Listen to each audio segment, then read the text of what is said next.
নবী সাল্লাল্লাহু আলাইহি ওয়াসাল্লাম এশার নামাজ পড়েছেন। এশার নামাজ পড়ে কাবা ঘরের পাশে হাতিম আছে, কাবার হাতিমের উপর তিনি শুয়ে আছেন, ডান কাতে শোয়া সুন্নাত। ডান কাতে শুয়ে আছেন, তন্দ্রা ভাব, পরিপূর্ণ ঘুম আসে নাই। নবীদের কিন্তু ঘুম নাই, নবীদের ঘুমটাও কিন্তু নবীদের ঘুমের মধ্যে যা আসে আল্লাহর পক্ষ থেকে সেটা ওহী। নবীদের দেহ ঘুমায়, অন্তর কিন্তু ঘুমায় না, মনে রাখবেন। নবীদের কি ঘুমায় না? কলব, অন্তর কিন্তু ঘুমায় না, মনে রাখবেন। এবার তিনি শুয়ে আছেন, হঠাৎ দুইজন ফেরেশতা আসলেন। কয়জন ভাই? একজন জিবরাইল আলাইহিস সালাম, একজন মিকাইল আলাইহিস সালাম। এসে নবী সাল্লাল্লাহু আলাইহি ওয়াসাল্লামকে আস্তে করে জাগিয়ে দিলেন। জাগিয়ে নবী সাল্লাল্লাহু আলাইহি ওয়াসাল্লামকে হাত ধরে নিয়ে যাচ্ছেন। কোথায়? পাশে জমজম কূপের পাশে জমজম কূপ আছে, দেখেছিলেন না? যারা হজ উমরা করে আসছেন হয়তো দেখতে পারবেন। এই জামজাম আগের মতো তো আর নাই, একটা আইডিয়া পাবেন আর কি। জামজাম কূপের পাশে নিয়ে গিয়ে নবী সাল্লাল্লাহু আলাইহি ওয়াসাল্লামকে আবার আস্তে করে শুয়ে দেওয়া। এই যে পুরো ঘটনাগুলো ঘটে যাচ্ছে না, এগুলো কিন্তু মুহূর্তে ঘটে যাচ্ছে। মানে পুরো বিশাল ঘটনা ঘটে যাওয়ার পর দেখা যাবে ওই অজুর পানি কেবল গড়িয়ে যাচ্ছে, এখনো শেষ হয়। মানে সময়কে নিয়ন্ত্রণ করে। পৃথিবীর সময়ের ফ্রেম আর আল্লাহ পাকের টাইম ফ্রেম এক নয়। আল্লাহ পাকের টাইম ফ্রেম টোটালি ডিফারেন্ট, আমাদের টাইম ফ্রেম আলাদা, মনে থাকবে। এখানে কিন্তু অনেক নাস্তিক অনেক প্রশ্ন করতে পারে। এবার শুয়ে দেওয়ার পর নবী সাল্লাল্লাহু আলাইহি ওয়াসাল্লামের বুকটাকে একদম এই গলার নিচ থেকে নিয়ে যেখানে লোম উঠে নাভি, এই নাভি পর্যন্ত চিরে দেওয়া হয়েছে জীবিত অবস্থাতেই। এবার তার হার্ট, কলিজাটাকে বের করা হয়েছে। এই প্রথম ওপেন হার্ট সার্জারি নাম শুনেছেন কিনা? যে ওপেন হার্ট সার্জারি হচ্ছে। এবার এই কলিজাটাকে প্রথমে জমজমের পানি দিয়ে ধোয়া হয়েছে। কিসের পানি? জমজমের পানির মধ্যে শেফা আছে। যাদের অসুস্থতা আছে জমজমের পানিতে সূরা ফাতিহা ফু দিয়ে খাবেন, ইনশাআল্লাহ শেফা হয়ে যাবে। ইনশাআল্লাহ শেফা হবে। জমজমের পানিতে ধোয়ার পরে এর এই কলবটাকে, কলিজাটাকে ঈমান এবং হিকমতে পূর্ণ একটা পেয়ালা দিয়ে ধুয়ে দেওয়া হয়েছে। একটা পেয়ালার মধ্যে ঈমান নিয়ে আসা হয়েছিল এবং হিকমা, প্রজ্ঞা নিয়ে আসা হয়েছে। এটা রাখার পরে ঈমান প্রজ্ঞা দিয়ে ঢেলে এই পুরো জায়গাটা বন্ধ করে দেওয়া হয়েছে। কি রূপ কথা মনে হচ্ছে? আমরা যে নিঃশ্বাস নিচ্ছি এটাই কি আল্লাহর অলৌকিকত্ব না? এই যে হার্ট আমাদের পাম্প করতেছে, যখন আমরা ছোট বাচ্চা ছিলাম ওই সময় থেকে নিয়ে এখন পর্যন্ত পাম্প করছে। 1 সেকেন্ডের জন্য কি থেমে গিয়েছিল? এটাই তো অলৌকিকত্ব। যে আল্লাহ আমাদেরকে বাঁচায় রাখতে পারেন, সে আল্লাহর পক্ষে এগুলো করা কি অসম্ভব কিছু? আচ্ছা, এবার নবী সাল্লাল্লাহু আলাইহি ওয়াসাল্লামকে একটা বাহনের মধ্যে উঠানো হচ্ছে। বাহনটার নাম বোরাক। কি নাম? বোরাক। এবার বাহনটা হচ্ছে গাধার চেয়ে একটু বড়, খচ্চরের চেয়ে একটু ছোট এবং একটু লম্বা দেহের, সাদা রঙের। কি রঙের? এবার নবীজি এখানে উঠতে যাচ্ছেন, বাহনটা একটু ফাপড় নিল, একটু ভাব দেখালো। ভাব দেখানো বোঝেন কিনা? ওই যে আপনার গার্লফ্রেন্ড আপনার সাথে যা দেখায় আর কি। আছে তো গার্লফ্রেন্ড? না ভাই, আলহামদুলিল্লাহ। তাহলে স্ত্রী তো দেখায়। স্ত্রী ভাব দেখালে সবর করতে হবে। কি করতে হবে? স্ত্রী ভাব দেখালে সবর করতে হবে, চুপ থাকতে হবে। এগুলো টিপস শেখেন, নাহলে বড় সমস্যা হতে পারবে। স্ত্রী ভাব দেখাতে পারে, তখন সবর করতে হবে, চুপ থাকতে হবে। পরে দেখবেন ভাব নিজেই আবার ঠান্ডা হয়ে গেছে, ঠিক আছে? আর নিজে গরম হয়ে গেলে সমস্যা। আপনি গরম হয়ে গেলে পুরো একদম তরকারি পুরো যাবে একেবারে। কথা বুঝতে পারছেন? আল্লাহ বোঝার তৌফিক দান করুন। বোরাকটা ভাব নিচ্ছে আর কি। এখন বোরাককে জিবরাইল আলাইহিস সালাম বলছেন, এই শোনো, তোমাকে সৃষ্টি করার পর থেকে, ভালো করে শোনেন, তোমাকে সৃষ্টি করার পর থেকে মুহাম্মদ সাল্লাল্লাহু আলাইহি ওয়াসাল্লামের চেয়ে শ্রেষ্ঠ কোনো মানুষ তোমার গায়ে পা দেয় নাই। বলেন আল্লাহু আকবার। বলেন আল্লাহুম্মা সাল্লি আলা মুহাম্মদ, আল্লাহুম্মা বারিক আলা মুহাম্মদ। তোমাকে সৃষ্টি করার পর থেকে মুহাম্মাদের চেয়ে সাল্লাল্লাহু আলাইহি ওয়াসাল্লাম শ্রেষ্ঠ কোনো মানুষ তোমার পিছে ওঠে নাই। সুবহানাল্লাহ। জান্নাত থেকে এই বাহনটা নিয়ে আসা হয়েছে। কোথা থেকে? জান্নাত থেকে। এবার তিনি বোরাকে উঠলেন। আচ্ছা, বোরাক এই কথা শুনে কি করলো? বোরাক এই কথা শুনে ভাব তো চলে গেলই গেল, ও ঘামা শুরু করেছে, ঘামতে শুরু করেছে। অনেক সময় হয় না যে বড় কোনো ব্যক্তির সামনে গিয়ে আমরা থরথর করে কাঁপা শুরু করেছে, ও ঘামা শুরু করেছে। এবার নবী সাল্লাল্লাহু আলাইহি ওয়াসাল্লাম উঠে বসলেন, বিসমিল্লাহ। এবার চলছে। কোথার দিক, কোন উদ্দেশ্যে চলছে? ওই যে জেরুজালেম, নাম শুনেছেন কিনা? ওই যে জায়গাটা ইহুদিরা এখন দখল করে রাখছে এবং তারা দাবি করে ওই জায়গা নাকি ওদেরই। মসজিদুল আকসাকে সরিয়ে এখন টেম্পল নির্মাণ করার চেষ্টা করছেন। লাস্ট কয়েকদিন দেখলাম যে ওখানে খুব বোম্বিং হচ্ছে, ফিলিস্তিনি ভাই বোনদেরকে মারা হচ্ছে, বাচ্চাদেরকে মারা হচ্ছে, আর বলছে ফিলিস্তিন থেকে দেখলেই গুলি করে বের হবে।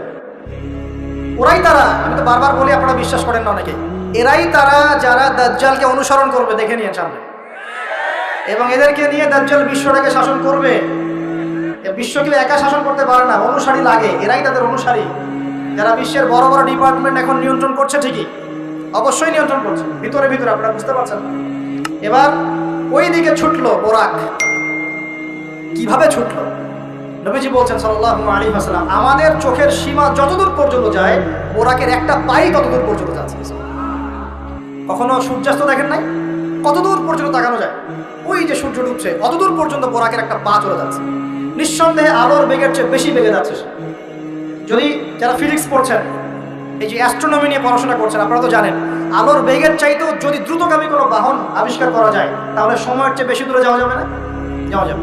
বোরাকের গতি নিঃসন্দেহে আলোর গতির চেয়ে বেশি ছিল। এবার নবী সাল্লাল্লাহু আলাইহি ওয়াসাল্লাম বলছেন যে আমরা যখন বাইতুল মাকদাস বা ওই যে বাইতুল মাকদিস, ওই যে মসজিদ আকসার ওখানে গেলাম, জিবরাইল আলাইহিস সালাম একটা পাথরের মধ্যে ফুটা করলেন, সেই পাথরের মধ্যে ফুটা করে বোরাকটাকে বেঁধে রাখলেন। আর এই পাথরের ফুটার মধ্যেই সমস্ত নবী রাসূল, এই পর্যন্ত যত নবী রাসূল এসেছেন, ওই ফুটার মধ্যেই তাদের বাহনকে বেঁধে রাখতেন।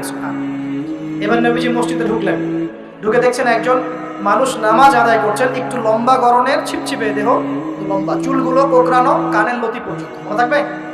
চুলগুলো কোকড়ানো কি পর্যন্ত?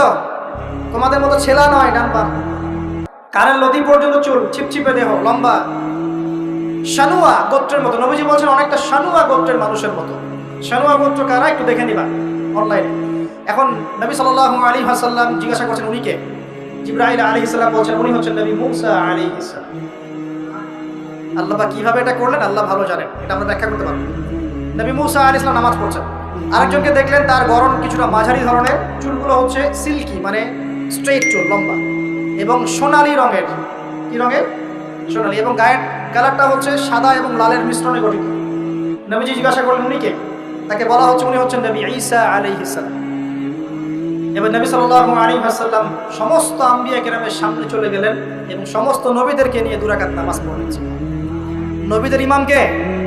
আমাদের নবী কাদের ইমাম? নবীদের ইমাম। আর সেই নবীর সুন্নাত পালন করতে আমাদের এত কষ্ট হয় না ভাই? লজ্জা লাগে? দাঁড়িয়ে রাখলে লজ্জা লাগে না? টাকনুর উপর কাপড় তুলে লজ্জা লাগে? আস্তাগফিরুল্লাহ, আমাদেরকে মাফ করুন। আমরা সর্বশ্রেষ্ঠ মানুষের উম্মত, সর্বশ্রেষ্ঠ নবীর উম্মত। আল্লাহ পাক আমাদেরকে যোগ্য উম্মত হওয়ার তৌফিক দান। নবীজি নামাজ পড়লেন, নামাজ শেষ। নামাজ আরেকটা কথা, আরেকজনকে নবীজি দেখলেন, তার অবয়ব সম্পর্কে তিনি বলছেন দেখতে হুবহু আমার মতোই। নবীজি বলছেন দেখতে হুবহু আমার মতো। জিজ্ঞাসা করলেন তিনি কে? জিবরাইল আলাইহিস সালাম বলছেন তিনি হচ্ছেন নবীগণের পিতা ইব্রাহিম আলাইহিস সালাম। ইব্রাহিম আলাইহিস সালামের দেহের গঠন, চেহারা একদম আমাদের নবীর মতো ছিল। সুবহানাল্লাহ। হয়তোবা এই কারণেই, হয়তোবা আল্লাহ ভালো জানেন, আমরা কিন্তু দরুদে কার নাম পড়ি? নবীর নামের সাথে ইব্রাহিম আলাইহিস সালামের নাম পড়ি এবং তার জীবনীর সাথে আমাদের নবীর জীবনী কিন্তু হুবহু মিল আছে। আমাদের নবীজিকে হিজরত করতে হয়েছে, ইব্রাহিম আলাইহিস সালামকে করতে হয়েছে। ইব্রাহিম আলাইহিস সালামকে আগুনের পরীক্ষা দেওয়া লাগছে, আমাদের নবীকে বদরে উহুদে পরীক্ষা দেওয়া লাগছে, তাকে নাই? আমাদের নবীকে পাশে ছিলেন স্ত্রী খাদিজা রাদিয়াল্লাহু আনহা, ইব্রাহিম আলাইহিস সালামের পাশে ছিলেন স্ত্রী সারা এবং হাজরা আলাইহিম আসসালাম। মানে টোটালি মিল পাবেন আপনি দেখবেন টোটালি মিল আছে। ওদিকে যাচ্ছি না আমি। এবার নামাজ শেষে নবী সাল্লাল্লাহু আলাইহি ওয়াসাল্লাম আবার বোরাকে উঠলেন। এবার বোরাক উপরে ওঠা শুরু করল। এই পর্যন্ত যেটা এসেছে এটা হচ্ছে মক্কা থেকে জেরুজালেম পর্যন্ত। এটাকে বলা হয় ইসরা। এটাকে কি বলা হয়? ইসরা মানে নাইট জার্নি, মানে রাত্রেবেলা নৈশ ভ্রমণ। আর এবার যাচ্ছে এই বাইতুল মাকদাস থেকে উপরের দিকে, এটাকে বলা হয় মেরাজ, মানে ঊর্ধ্বে আরোহণ, ঊর্ধ্বগমন। ঠিক আছে? এবার প্রথম আকাশে যখন পৌঁছালেন, প্রথম আকাশের দরজা আছে, কি আছে? আর প্রথম আকাশ মানে আমরা যে তারা দেখি এগুলো কিন্তু প্রথম আকাশে। ঠিক আছে? প্রথম আকাশ মানে প্রথম মহাকাশ। শুধু এটা নয় যে এই যে ওজোনোস্ফিয়ার, আয়নোস্ফিয়ার যেটা ভাগ করেছে এগুলো নয়, আমরা যা দেখি এগুলো সব হচ্ছে প্রথম মহাকাশের অংশ। এখানে দরজা আছে একটা, আমরা দেখতে পারি। এখানে গিয়ে জিবরাইল আলাইহিস সালাম দাঁড়িয়ে গেলেন, নবী সাল্লাল্লাহু আলাইহি ওয়াসাল্লাম দাঁড়িয়ে গেলেন। ওই দিক থেকে আওয়াজ আসছে যে কে? জিবরাইল আলাইহিস সালাম বলছেন যে আমি জিবরিল। আপনার সাথে কে? বলা হচ্ছে আমার সাথে হচ্ছে বিশ্বনবী মুহাম্মদ রাসূলুল্লাহ সাল্লাল্লাহু আলাইহি ওয়াসাল্লাম। আপনাকে কি পাঠানো হয়েছিল তাকে আনার জন্য? তিনি বলছেন হ্যাঁ। তিনি বলেছেন হ্যাঁ, বাস হ্যাঁ, কারণ তিনি সাদিকুল আমিন। এবার দরজা খুলে দেওয়া হলো, তিনি ভিতরে ঢুকলেন, দেখলেন সেখানে একজন ব্যক্তি যিনি মাশাআল্লাহ ডান দিকে তাকাচ্ছেন, ডান দিকে অনেক আদম সন্তানের আকৃতি আছে, ডান দিকে তাকাচ্ছেন হাসছেন, বাম দিকে তাকাচ্ছেন, বাম দিকে অনেক আদম সন্তানের আকৃতি আছে, বাম দিকে তাকিয়ে কাঁদছেন। নবী সাল্লাল্লাহু আলাইহি ওয়াসাল্লাম বললেন উনি কে? তখন তাকে বলা হলো ইনি হচ্ছেন আপনাদের পিতা, আদম সন্তানদের পিতা আদম আলাইহিস সালাম। আদম আলাইহিস সালাম নবীকে দেখে সালাম দিলেন। আদম আলাইহিস সালাম নবীকে সালাম দিলেন, নবীও সালামের প্রত্যুত্তর করলেন এবং আদম আলাইহিস সালাম তার জন্য দোয়া করলেন। তিনি উঠে গেলেন আরো উপরে। এবার দ্বিতীয় মহাকাশে যখন চলে গেছেন, এই দ্বিতীয় মহাকাশ পর্যন্ত সায়েন্স যেতে পারেনি। কেউই পড়েনি আল্লাহ রাসূল সাল্লাল্লাহু আলাইহি ওয়াসাল্লাম ছাড়া। এখানে গিয়ে তিনি দেখলেন সিমিলারলি দুজন বসে আছেন। কয়জন? দুজন। এবং দুজন এর পরিচয় জিজ্ঞাসা করলে জিবরাইল আলাইহিস সালাম বললেন ইনি হচ্ছেন ঈসা আলাইহিস সালাম আর ইনি হচ্ছেন ইয়াহইয়া আলাইহিস সালাম। দুজনের মাঝে কি সম্পর্ক? খালাতো ভাই। কি সম্পর্ক? খালাতো ভাই। এখানে বলে রাখি দুজনের মিলটা কি? এই দুজনকেই ইহুদিরা হত্যা করার চেষ্টা করেছে। ঈসা আলাইহিস সালাম এবং ইয়াহইয়া আলাইহিস সালাম উভয়কেই কারা হত্যা করার চেষ্টা করেছে? ইয়াহইয়া আলাইহিস সালামকে তো হত্যা করেই ফেলেছে, আর ঈসা আলাইহিস সালামকে হত্যা করার চেষ্টা করেছিল, কিন্তু আল্লাহ পাক সেটা হতে দেন নাই। আল্লাহ পাক তাকে উঠিয়ে নিয়েছে। তিনি আবার আসবেন কিনা? কোথায় আসবেন? সিরিয়ায়। কেন আসবেন?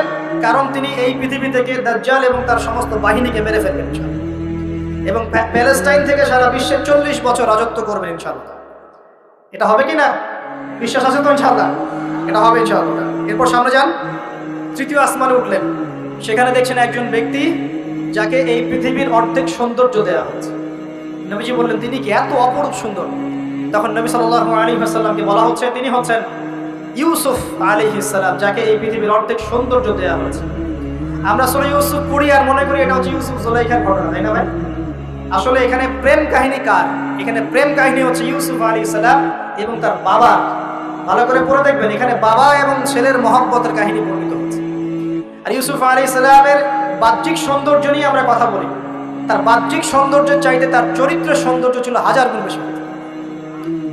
জেনার অপবাদ দিয়েছে তাকে মানুষ, তিনি নির্দোষ হয়েও বিনা অপরাধে 12 বছর জেল খেটেছেন, তারপরেও তিনি অন্যায় পথে পা বাড়িয়েছেন।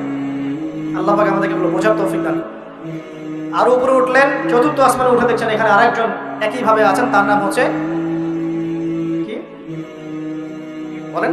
ইদ্রিস আলাইহিস সালাম। কি নাম? ইদ্রিস আলাইহিস সালাম। তিনি চতুর্থ আসমানে অপেক্ষা। একইভাবে সবার সাথে কথাবার্তা হলো, সালাম বিনিময় করা হলো, মোবারকের দোয়া করলেন, তিনি আবার উঠে গেলেন।